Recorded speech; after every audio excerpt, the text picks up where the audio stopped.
Olá, tudo bem? Mais uma aula de contabilidade gerencial, é a nossa quarta aula. Hoje, o que eu separei para vocês? Três temas, como você sabe muito bem. Esses três temas estão associados a um tópico só, que é o ponto de equilíbrio, ou o break-even, se você quer ser mais sofisticado. Nós vamos falar do ponto de equilíbrio contábil, do ponto de equilíbrio econômico e do ponto de equilíbrio financeiro. Vamos lá?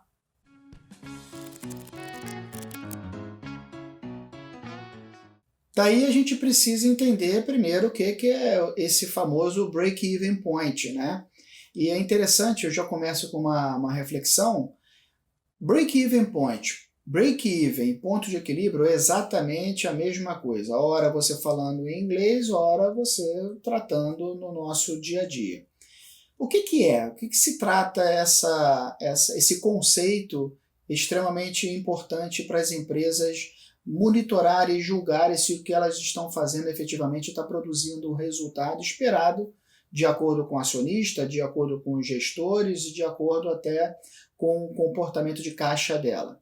Na verdade, o ponto de equilíbrio, ou break-even, é um momento, é um ponto onde toda a capacidade de comercialização, de venda, de faturamento dela é coberta, cobre, melhor dizendo, todos os custos, quer custos fixos, quer custos variáveis e a própria margem de contribuição. Ou seja, é um ponto zero onde a empresa não está ganhando dinheiro, mas também ela não está perdendo dinheiro. Esse que é o grande objetivo da empresa. Isso é fundamental. Isso é fundamental porque, só para vocês terem uma ideia, vamos falar de uma rede de fast food que a gente conhece muito bem, que eu era até um cliente assíduo, graças a Deus eu não sou mais, que é o McDonald's. O McDonald's, existe uma pesquisa feita, depois vocês até consultem lá o Guia de Franquias, que é um site, escreve lá no Google Guia de Franquias, você vai ver lá a possibilidade de composição de custo de franquia, de rentabilidade de cada franquia e principalmente de break-even de cada franquia. Falando aqui no nosso caso, o McDonald's ele tem ali uma necessidade de investimento em torno, depende do modelo da loja, vai depender aí do tamanho, da localização do negócio, mas de 2,5 milhões a 4 milhões é o capital necessário para você investir se você quiser ser sócio de uma loja do McDonald's. Tem uma série aí de pré-requisitos necessários, que não é objeto aqui da nossa matéria, mas de 2 a 4 milhões e meio. E aí você vai me perguntar, e quando é que esse dinheiro volta para mim? Porque eu estou botando dinheiro para comprar estoque, eu estou botando dinheiro para comprar o maquinário, para alugar, franquear, na verdade, o maquinário, para contratar funcionário. Soma isso tudo, em que momento eu tenho o meu payback, né, o meu retorno, o meu break-even? Em média, 60 a 80 meses depois desse investimento, de acordo com com o aporte que você for fazer, como eu disse, do tamanho da sua loja. Ou seja, 5 anos depois é que você vai começar a produzir, a comercializar um hambúrguer para você, aquele Big Mac. A partir do sexto ano, no primeiro dia do sexto ano, é que ele começa a voltar e produzir efetivamente riqueza para o seu investimento. Então o break-even ele serve justamente para você ter essa medição e julgar se você está vendendo no preço certo, da forma certa, do jeito certo, para garantir o seu plano estratégico. Esse que é o objetivo dele. Legal? E aí você pode me perguntar, mas como é que é feito o cálculo? Então, para a gente, antes da gente tratar do cálculo, a gente precisa entender um detalhe muito importante. Lucro é diferente de faturamento. Você concorda comigo? Pois é. A gente tem que pensar, então, nesses dois conceitos de forma distinta. E o break-even, ele nos auxilia a medir se aquele faturamento que eu estou produzindo está me garantindo o lucro conforme o esperado, está me dando o retorno conforme esperado. Essa é a grande proposta dessa metodologia. E aí eu trouxe aqui na tela para vocês, para facilitar, esse plano cartesiano, onde a gente tem uma fotografia muito interessante associando aí a quantidade de unidades produzidas versus os custos de produção dessa minha produção, quer do produto, quer do serviço. Eu não estou falando aqui só de produto, eu posso estar falando também de serviço. Observe, então, que custo fixo ele aparece de uma forma constante, contínua, né? Como o próprio nome diz, você vai diminuir esse custo fixo unitário à medida que você for aumentar efetivamente a sua capacidade de produção. Mas é fixo.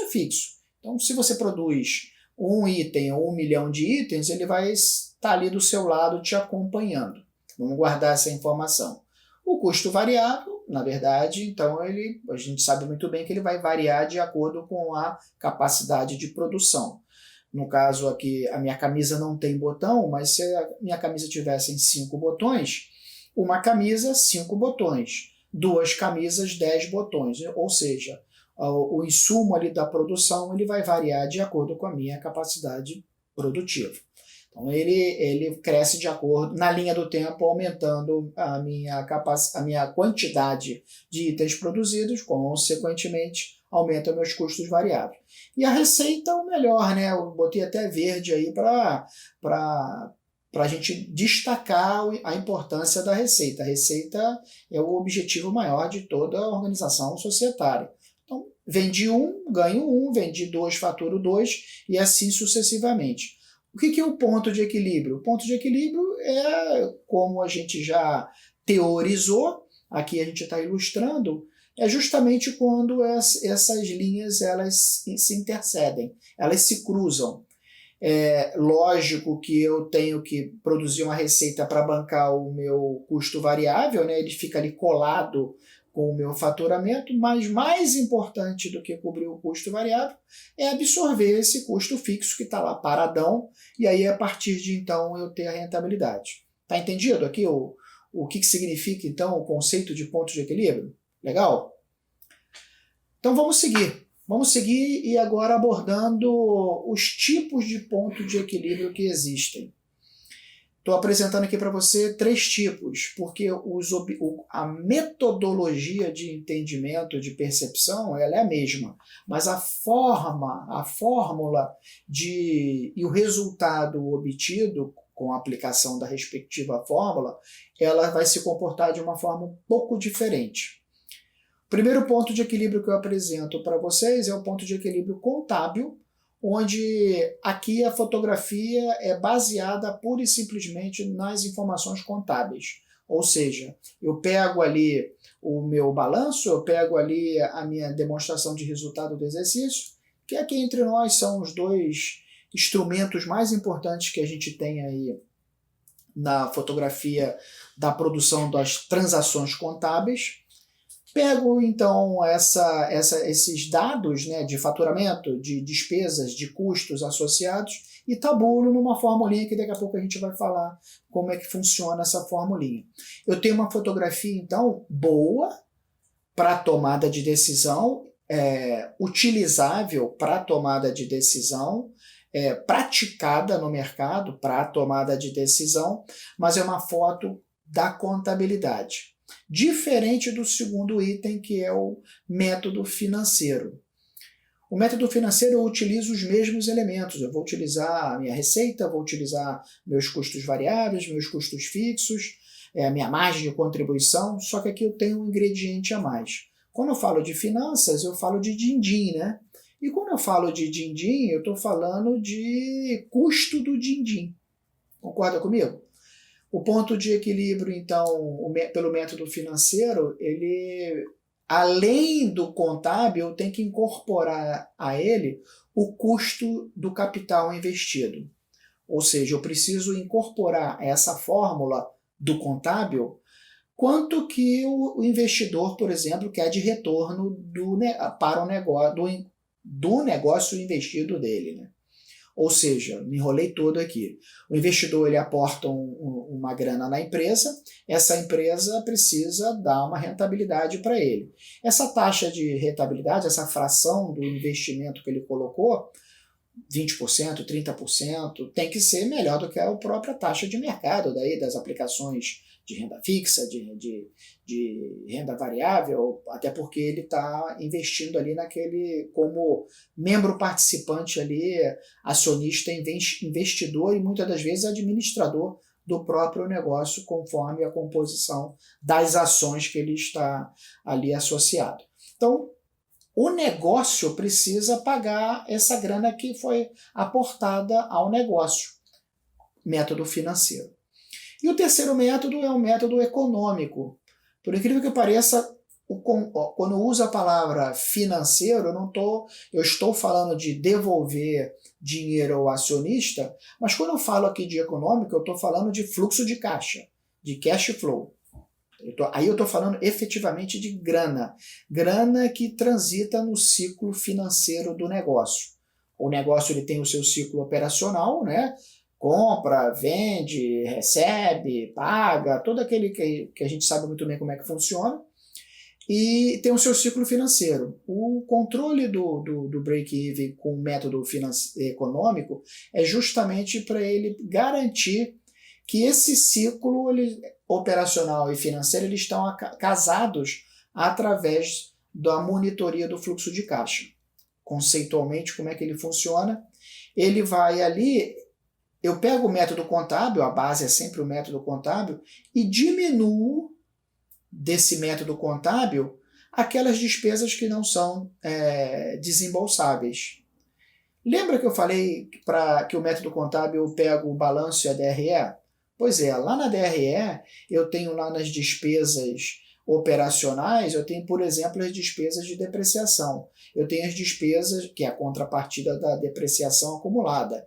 Eu tenho lá a despesa de provisão para crédito e liquidação duvidosa, que é a contrapartida da provisão contra maus pagadores lá dos clientes. Não é isso? A contrapartida dessas contas de ativo estão em resultado. Essas despesas, elas não são desencaixadas. Elas não são... a empresa não coloca a mão no bolso para pagar essa despesa, essa saída, não tem uma saída de caixa. Ela diminui a base de cálculo lá do imposto de renda, né, o LAIR, só que não tem o desencaixe, é diferente da despesa administrativa lá de água, luz, telefone, pessoal, etc, etc. Essa eu tiro o dinheiro do meu bolso para pagar. A depreciação, não.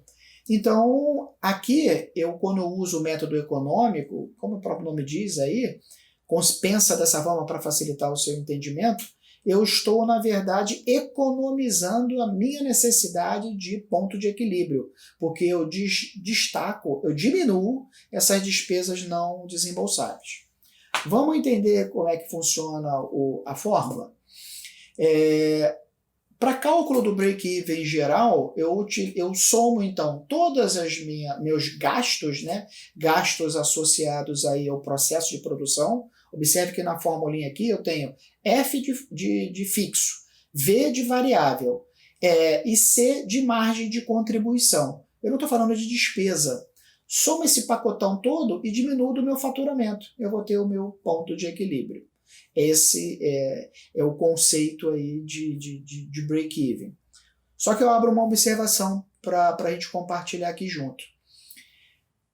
Cada segmento de negócio tem um comportamento mercadológico diferente, tem fatores externos diferentes, tem percepções diferentes de público, de fornecimento, de relacionamento com concorrência, de tendências de mercado sendo internacionalizado ou recebendo uma internacionalização. Cada segmento vai ter a sua peculiaridade. Então, montar o ponto de equilíbrio, a gente vai respeitar essas variáveis que a gente está combinando aqui.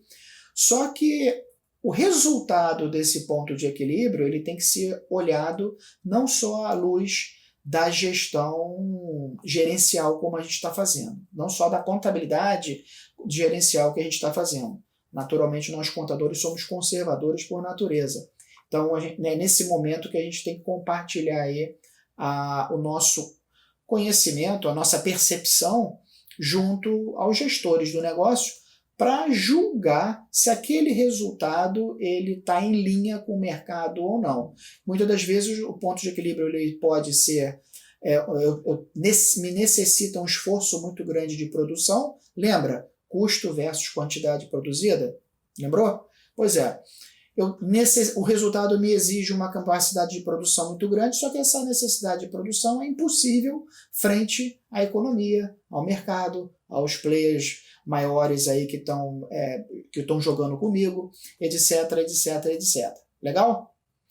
E aí a gente mergulha na primeira fórmula. Vamos entender então como é que é constituído, como é que eu calculo, né, o ponto de equilíbrio contábil. Olha que coisa simples. Eu tenho no meu numerador os meus custos fixos e no meu denominador minha margem de contribuição. Vamos mentalizar aqui ao contrário, vamos mentalizar aqui uma DRE. Você é fera de DRE, então vamos mentalizar uma DRE.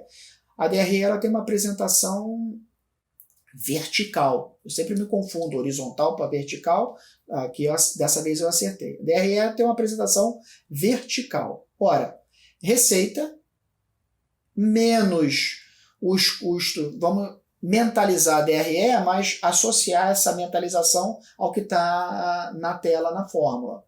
Receita menos os custos variáveis, aqueles custos operacionais, né, é igual ao resultado bruto. Né, na DRE é resultado bruto.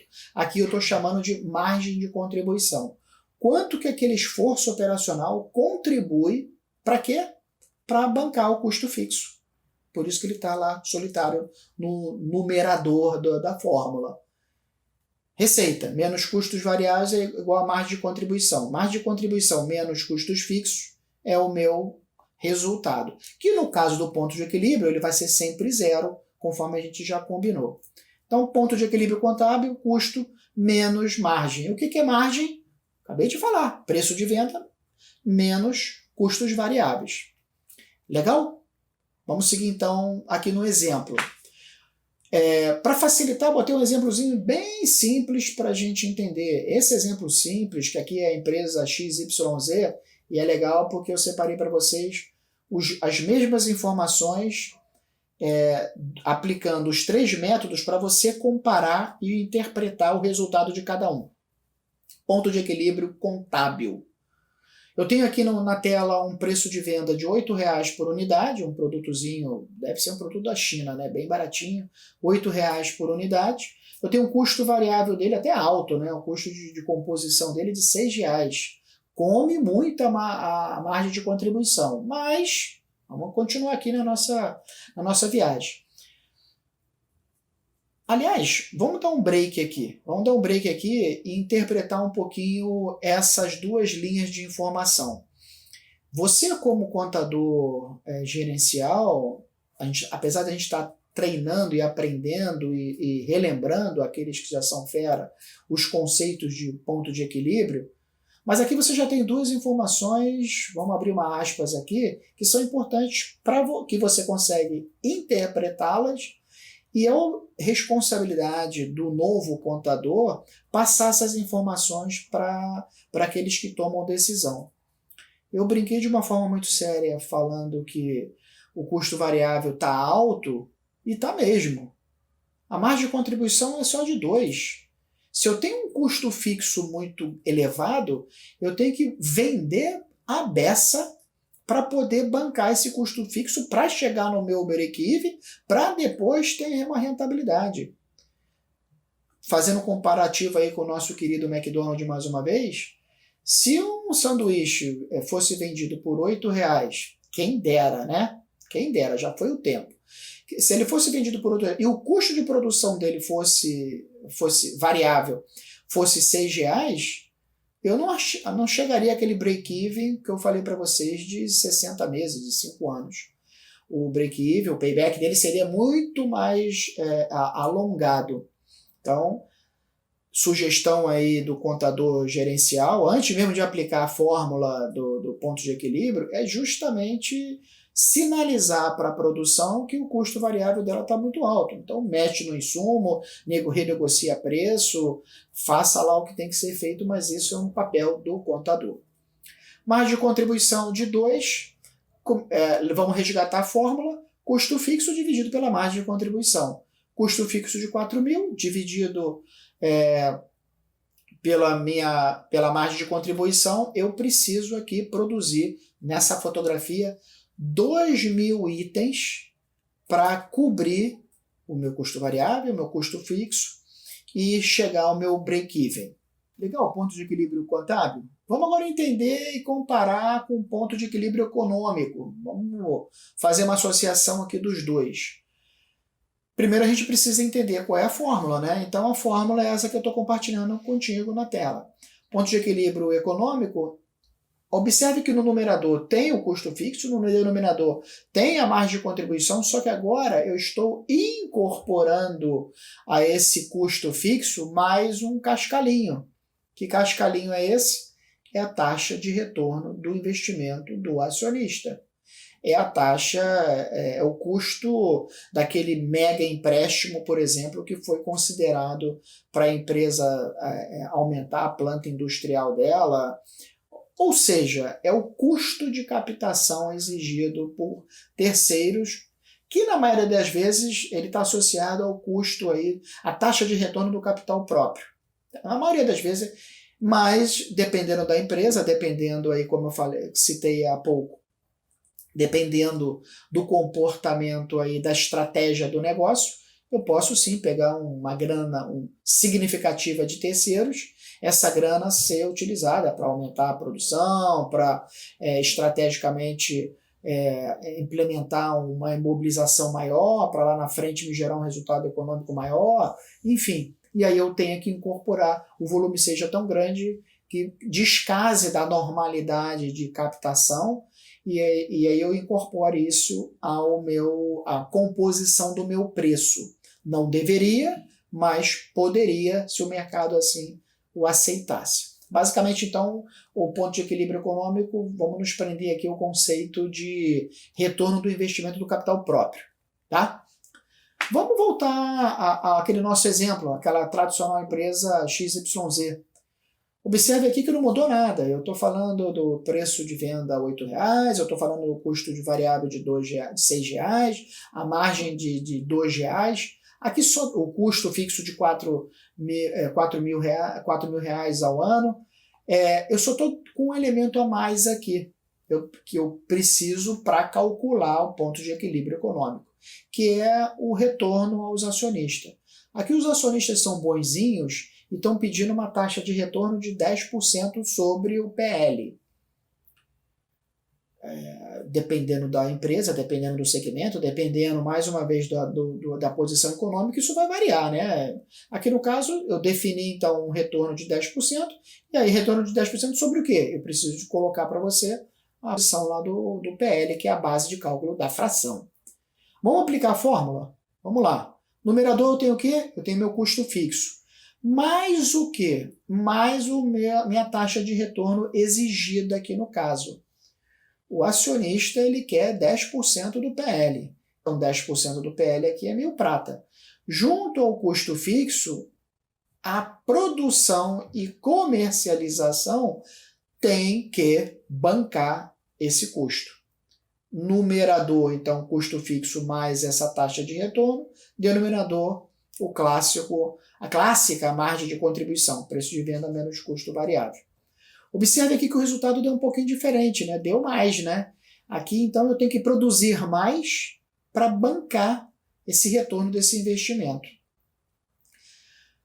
Olha que dado interessante, mais uma vez, aqui, longe do cálculo que a gente está fazendo, mas usando essa informação de uma forma inteligente. Ponto de equilíbrio contábil, 2.000. Ponto de equilíbrio econômico, 2.500. 2.500 é uma produção com uma fração muito acima de 2.500. A minha pergunta é, será que a minha capacidade produtiva vai ter condição de produzir naquele período de tempo que eu estou aplicando ali o cálculo, considerando as intempéries do mercado, 500 unidades a mais?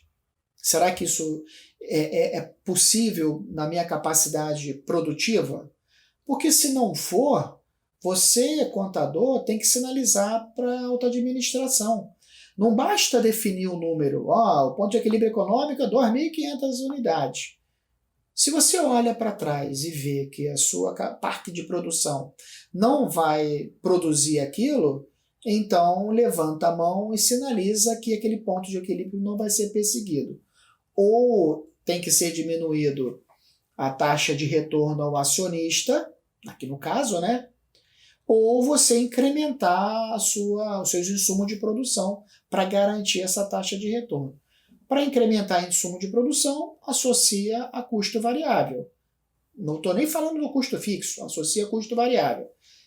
O custo variável ele impacta no denominador, que é a margem de contribuição. Esse cálculo, essa fórmula, então, é possível? Essa percepção ela é importante para você alimentar a alta administração para quando da tomada de decisão, porque aqui eu preciso produzir 500 unidades a mais. Legal? E o ponto de equilíbrio financeiro, né? O nosso querido ponto financeiro, que está associado ao cash flow, como eu citei para vocês. Observe que a formulinha ela também não vai mudar muito. Eu tenho ali a margem de contribuição no denominador, eu tenho ali meus custos fixos no numerador, só que agora eu estou diminuindo daquelas despesas, como eu citei anteriormente, não desembolsáveis. É importante, então, isso é muito comum, esse ponto de equilíbrio. Se você me perguntar, pô, mas quais são as empresas basicamente que utilizam esse ponto? Todas elas utilizam todos para dimensionamento estratégico. Porém, as grandes empresas que tributam no lucro real, isso é objeto aí da contabilidade tributária, do planejamento tributário, mas vocês sabem muito bem que quando você tributa pelo lucro real, você tem aquelas inclusões e aquelas exclusões da base de cálculo do imposto. Muitas daquelas inclusões e daquelas exclusões estão associadas a desembolso, a depreciação, a provisão para devedores duvidosos, né, contra a liquidação de devedores duvidosos, elas são inclusões e exclusões ali da base de cálculo que aqui eu destaco da mesma forma para me permitir identificar o que eu não preciso fazer de esforço, por isso que eu estou diminuindo. Vamos aplicar na nossa XYZ para facilitar a nossa percepção de forma ilustrada. Os dados são os mesmos, não mudou nada, quanto a custo fixo, quanto a custo variável, quanto a margem de contribuição, quanto a informação do PL, quanto a informação do retorno exigido por parte do acionista, não mudou nada.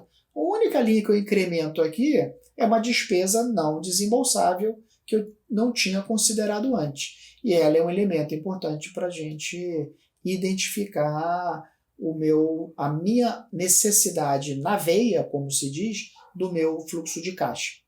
E é o que eu estou colocando aqui na formulinha. Então, eu tenho do meu denominador a minha margem de contribuição, no meu numerador os custos fixos deduzidos agora do valor da depreciação.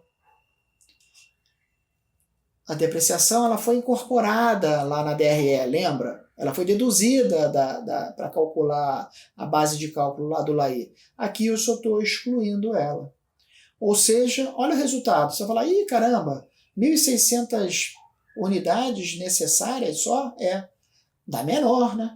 Porque todas aquelas despesas que eu disse que eu estaria, entre aspas, desembolsando, eu não desembolsei. Então, o meu esforço ele é menor.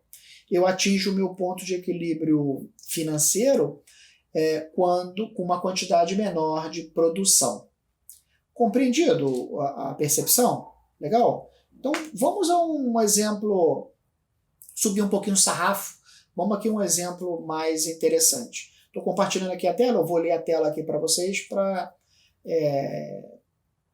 me permitir até evoluir junto contigo. Uma empresa apresenta a seguinte fotografia. Eu tenho o preço unitário de venda, receita, eu tenho o custo variável, vai variar de acordo com a minha capacidade de produção, eu tenho um custo fixo aqui cheio.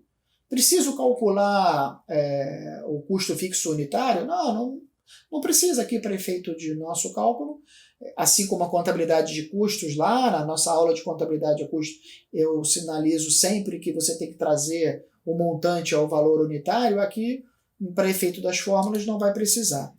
E olha que interessante, ele está dizendo o seguinte, ele quer que a empresa, que esses dados gerem um resultado operacional de 60 mil no primeiro semestre. E aí, o que eu faço com essas informações? Primeiro, ele não está dizendo qual é o ponto de equilíbrio, né? Olha que doideira. Ele não está dizendo se é o ponto de equilíbrio contábil, econômico ou financeiro. Porém, eu até posso calcular o contábil com os dados que a gente tem. Porém, ele colocou um ingrediente que, se fosse só para calcular o contábil, ele não teria considerado, que era o lucro operacional, o resultado operacional. Ele, para gerar, olha a frase, para gerar, ou seja, é uma expectativa. Se é uma expectativa, está associado, então, ao retorno do investimento. Se está associado ao retorno do investimento, ponto de equilíbrio econômico. Então, vamos resgatar a fórmula do ponto de equilíbrio econômico. Eu vou pegar o meu custo fixo, somar, né, incorporar essa expectativa de ganho, e isso tudo dividir pela minha margem de contribuição, gerando aí um resultado final de 22.500 unidades. 22.500 unidades é o meu ponto de equilíbrio, aqui no caso econômico, para garantir a cobertura do retorno, dos fixos e dos variáveis, considerando essa constante, olha a palavra que eu estou usando e reforçando, essa constante do meu preço de venda. Se o preço de venda muda a base, né? E o break-even também, da mesma forma, vai mudar. Legal? Vamos aqui, então, aumentar mais um pouquinho o sarrafo para a gente fechar o nosso raciocínio. Eu tenho aqui na tela uma empresa que ela, vou ler aqui junto, né? Ela atinge o seu ponto de equilíbrio vendendo 25 mil unidades do determinado produto dela. Ou seja, ela já tem, historicamente, no exercício anterior a gente teve que calcular. Aqui, pelo que eu estou entendendo, a empresa ela já fez um ponto de equilíbrio anteriormente, ela já sabe qual é o break-even dela, 250 unidades, conforme diluído e distribuído na tabelinha abaixo. Então, legal, parabéns para ela. A proposta desse exercício é a gente utilizar o conceito de ponto de equilíbrio para tomada de decisão, se a gente vai fazer um incremento no próximo semestre ou não vai, se vamos reduzir ou não vai, ou seja, tomada de decisão gerencial. Legal? Aí na tabela o que eu tenho? Considerando esse ponto de equilíbrio aí de 250 unidades. Eu tenho a minha DRE, respeitando receita, menos variáveis, margem de contribuição, menos fixo, é igual a resultado final. Se eu estou dizendo que ela atinge 250 unidades, considerando algumas premissas financeiras, o lucro operacional dela tem que ser zero. E foi o que eu coloquei na tela para vocês. Então, 250 a R$ 8,00, custo variável a R$ 2,00, despesa variável a 80 centavos, multiplica-se tudo por 250, margem de contribuição 1.300. Custo fixo, então, para dar zero, tem que ser 1.300. 1.300 menos 1.300, o zero lá final. Olha a estratégia dela, olha o que os administradores dela idealizaram e combinaram para o próximo período, porque eles estão vendo que o mercado está mudando, eles estão vendo que está tendo uma evasão de mão de obra, ou uma oferta maior de mão de obra, ou uma perda de segmento de negócio, não importa. O fato é que esse segundo parágrafo que está na tela é justamente as estratégias, as premissas idealizadas, que a gente vai comparar essas premissas com o que foi estabelecido anteriormente. A empresa deseja avaliar o impacto no aumento, avaliar o impacto do aumento do custo fixo, já estava lendo errado aqui, ou seja, o custo fixo ela já sabe que vai aumentar, o preço unitário vai sofrer uma alteração também, de 8 para R$10, o custo variável vai dobrar, a despesa variável vai aumentar e, além disso, ela pretende dar um retorno de 500 pratas para o acionista dela. Ufa! Então, tudo vai ficar mais caro, além dela arrecadar mais, o preço de venda vai aumentar ali um cascalhinho, e ela pretende dar um retorno ali de R$ 500 para o acionista dela. E aí, qual é o break-even que ela tem que definir considerando essas premissas, essas novas premissas, quando comparadas aí às premissas anteriores? É a pergunta que a gente precisa responder. Vamos aplicar a fórmula.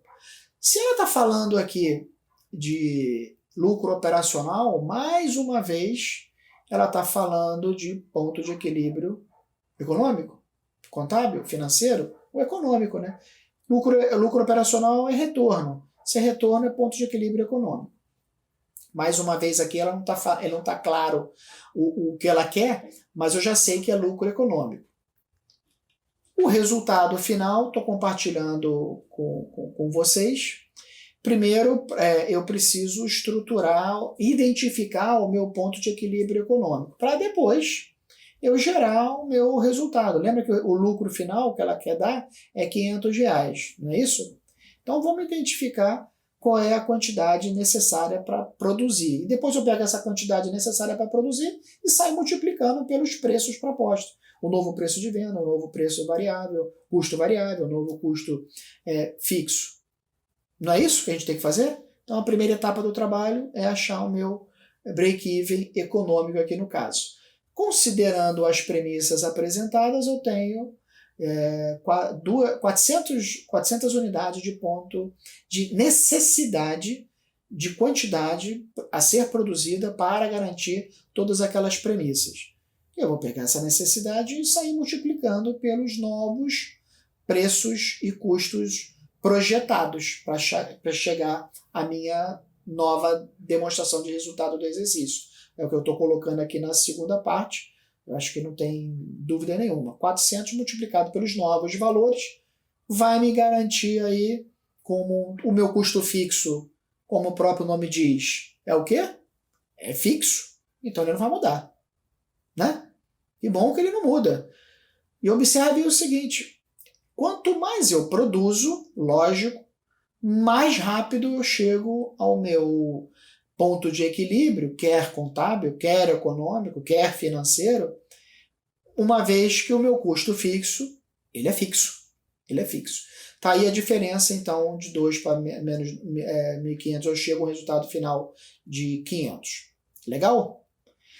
Então a gente pode concluir algumas questões que eu compartilho contigo.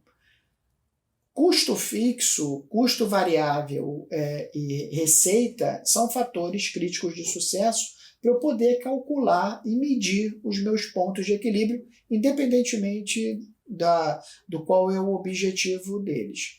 E o mais importante de tudo é saber que essa proposta de método de identificar o ponto de equilíbrio é sim um fator diferencial para a gestão que vai me permitir uma melhor tomada de decisão. Então a gente fecha nosso bate-papo considerando o quão importante é o ponto de equilíbrio contábil, o econômico e o financeiro para a tomada de decisão associada à nossa disciplina. Legal? Eu espero que eu tenha contribuído aí para o seu conhecimento. Um abraço e até a nossa próxima aula, hein? Tchau, tchau.